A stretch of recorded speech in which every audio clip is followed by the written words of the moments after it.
And God created the firstborn in his own image, an entity neither male nor female, dark nor light. A singular being that was both beautiful and terrible to behold. Disturbed by the power of his creation, God left it unfinished, banishing it to the abyss, forsaken and unloved. In its place, God started fresh, the slate wiped clean. He divided his next creation into two sexes, gave it intellect, reason, emotion. He gave it the gift of love. He gave it a soul. Biblical Apocrypha, Gnostic texts. For ages, the faithful among mankind have believed that humanity was God's first and only attempt at creating a being in his own image. They believe this because their sacred texts tell them that it is so. But they are wrong. Throughout history, a select few have learned of the existence of a creation that predates mankind, but their writings have been cast aside, branded as heretical for contradicting the teachings of Holy Scripture. In this way, a deadly truth has been unintentionally concealed from mankind. And that truth is this: that before Adam, before Eve, there was a being known as the Firstborn, God's first failed attempt at creating mankind. Unlike man, this creature was a being of singularity, encompassing all things in one perfect whole, neither male nor female, dark nor light. Its perfection granted it a power far too great for God to abide. So he decided to get rid of it, lest its awful power unbalance creation. But God could not bring himself to destroy his first child, so he decided to banish it instead, carving a box out of reality to create an extra-dimensional prison known as the Pyxis. There, he sealed the firstborn away, leaving it unfinished, alone, and unloved. In its place, God created mankind, dividing his new creation into two sexes, and giving it flaws to maintain creation's balance. In addition, he gave his new creation several gifts, including the gifts of intelligence and emotion. Most important of all, however, was the gift of his love, the gift of an immortal soul. This gift marked mankind as favored in God's eyes, and would allow the virtuous among them to reside with God forever upon the deaths of their mortal bodies. But the firstborn was not content to sit idly by, while this new creation took what rightfully belonged to it. From inside the Pyxis, it watched as humanity was given all that it was denied, and grew jealous. As the ages passed and human civilization developed around it, the firstborn's hatred festered, gradually wearing away at the fabric of reality that made up the walls of its prison. Eventually, they would grow weak enough to allow a door to be opened from the mortal world into the Pyxis. Then, the firstborn could walk free and reclaim its place in creation by laying waste to mankind. All it needed was someone foolish enough to open the door. Sumeria 3000 BC. 5,000 years ago, it found just such a person in the Sumerian priestess Ereshkigal. Calling to the priestess through her dreams, the firstborn offered to grant Ereshkigal unimaginable power, if she agreed to set it free. This she did, and after learning the blood rites that would allow her to open the Pyxis, she raised an army of 10,000 men and marched them from their homes in the city of to a remote section of the desert known as the Rub al-Khali. There, on the site where her patron was first brought into this world, she ordered them to construct a massive temple city, the city of Khali.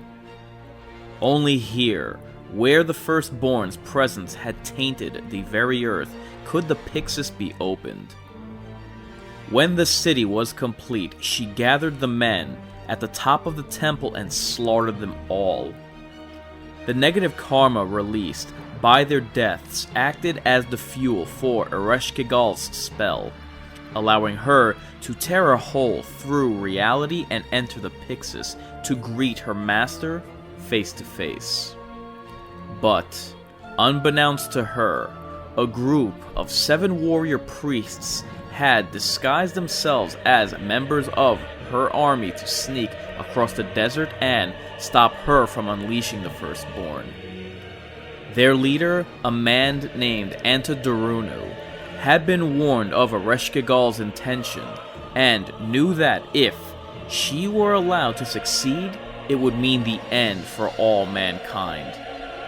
Together with his companions, the priest Enlil, Nana, and Utu, and the priestesses Inanna, Ki, and Nilil, Antidorunu tried to prevent Ereshkigal from opening the Pyxis, but was unable to stop her in time. Instead, he sent his companions into the Pyxis to delay their enemies while he remained behind to seal the breach. Calling upon the power of his very soul, Antidorunu began casting a spell that would close the door to the Pyxis and take the cursed city of Khali with it. The sorcerer knew that the spell would ultimately claim his life, and so, before the warping of his soul tore his body apart, he used the last of his power to send a telepathic message back to his disciples in warning them of the Firstborn and the threat it posed to mankind. He then charged them with a sacred duty to establish an order of mystics that would watch over the breach in case others, desperate for power, should ever try to open it again. This order, he said, must keep 7 warrior priests at the ready, warriors who, like Antidorunu and his companions before them, could be called upon to battle the servants of the Firstborn and renew the seal holding it in place. With this final command, his message was complete, and, as the last of his life force ebbed away, his body was rent asunder. But reality follows different rules inside the Pyxis, and things like time and death have different meanings there. Antidorunu survived the death of his body, his soul remaining intact to watch over the seal it created. His companions, however, fared much worse. Upon their deaths, Ereshkigal called upon the power of her master to bring them back as demonic slaves, monstrous beings that now serve as her personal bodyguards. Ereshkigal knows that Antidorunu still lives, but she also knows that he is the only one that can repair his soul's seal if it is ever broken, and that, without his body, he is powerless. So, she has ordered her demon guards to collect the pieces of their old companion's body and place them inside 3 separate urns. One for the skin, one for the flesh, and one for the blood. When Antidorunu's disciples come to help him renew the seal, they'll have to resurrect his body first. And they'll have to fight their way through 6 powerful demons to get it. Meanwhile, in the world outside the Pyxis, time continued on as normal. Legends of the lost city of Khali and the great power that lay buried beneath it spread across the world, tempting many to come looking for it and the dark secrets that it held. Conquerors came to claim the land around it, fighting, bleeding, and dying for something that they could not even be sure was there. After the Sumerians, the Greeks were the next to hold Khali. But it was not until their successors, the Romans, came that the Firstborn would have another opportunity to escape.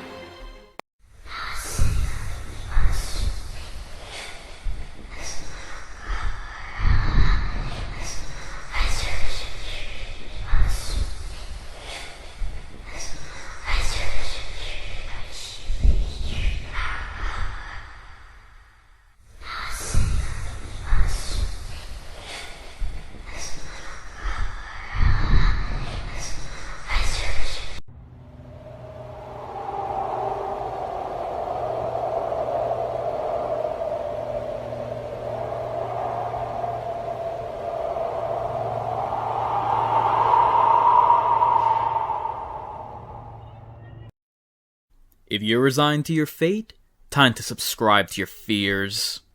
Come and play with us forever.